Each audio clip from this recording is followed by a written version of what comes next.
I'm excited to share with you my top office yoga poses that I've seen my students get a lot out of, enjoy, and often want to repeat because they find them very simple to do in class and even by themselves when they're out of the office, maybe at home.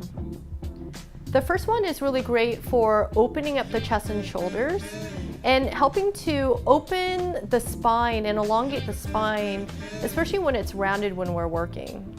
The first one is called flossing your shoulders. And you're gonna need a belt, but it's okay. If you don't have a yoga belt, find something that is long, maybe a tie or a belt or a towel can work in place of a belt.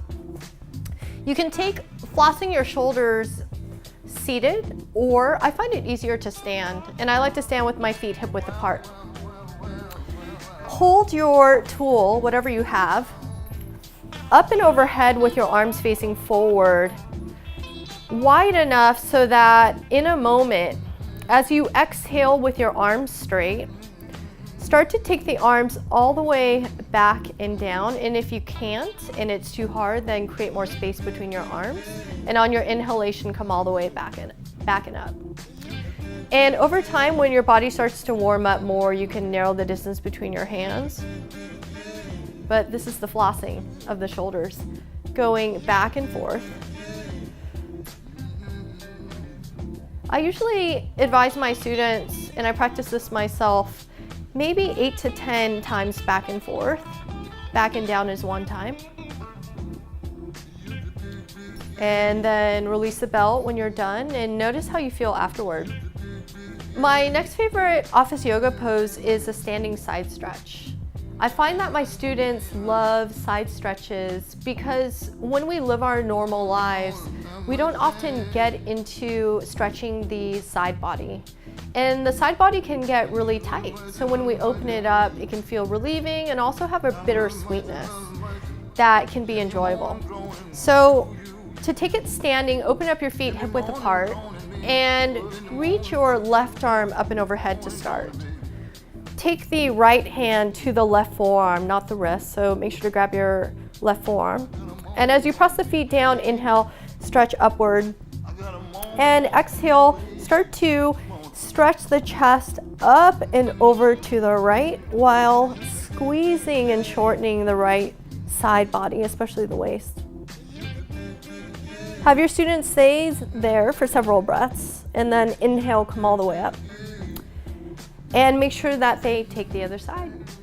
My third top office yoga pose I call baby revolve triangle pose. And it's like revolve triangle pose, but just made smaller and more compact for the office environment.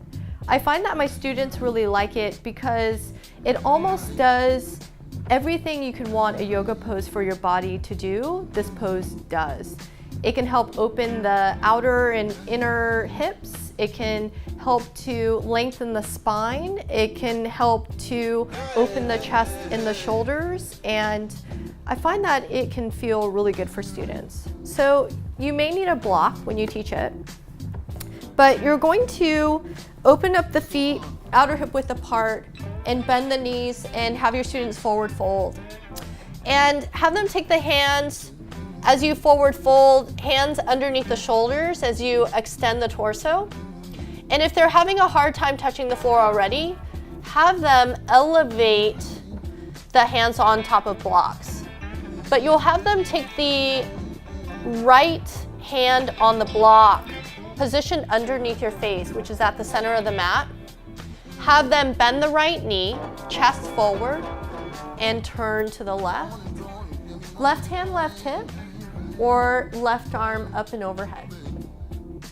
Make sure to have your students take baby revolve triangle pose on the other side as well. My last top office yoga pose is one of my personal favorites, and it's called King Arthur. This is a wonderful pose that I find that my students get a lot out of, and really they kind of enjoy doing it, honestly. It can tend to be a bittersweet experience because it's so effective in stretching.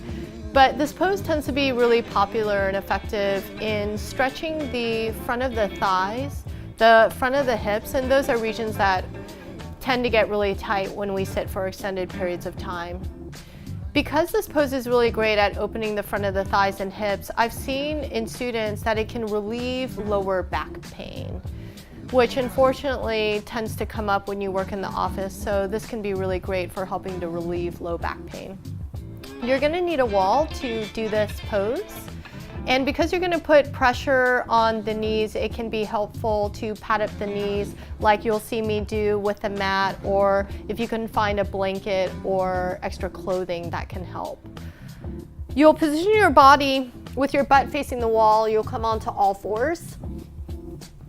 And from all fours, you'll start off by taking let's take the left knee first, back toward the wall, but the knee's also on the floor. So left knee back, on the floor, back up against the wall. And if you can take the knee, the shin, and your left foot pointed all the way up against the wall, do that. But some people may be so restricted that the left knee needs to be forward of the wall, and that's absolutely fine. You'll still get a lot out of the pose. Once your left shin is set up on the wall, left knee's also on the floor, you'll take an exhalation and step your right foot forward into a lunge. Right away, lots of interesting sensation arising, lots of stretch in the back, thigh and hip.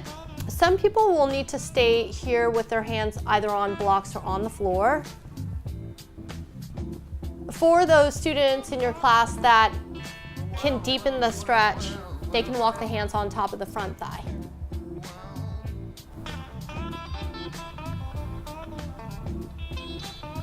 They'll take the hands down, come onto all fours, and make sure that your students take the other side.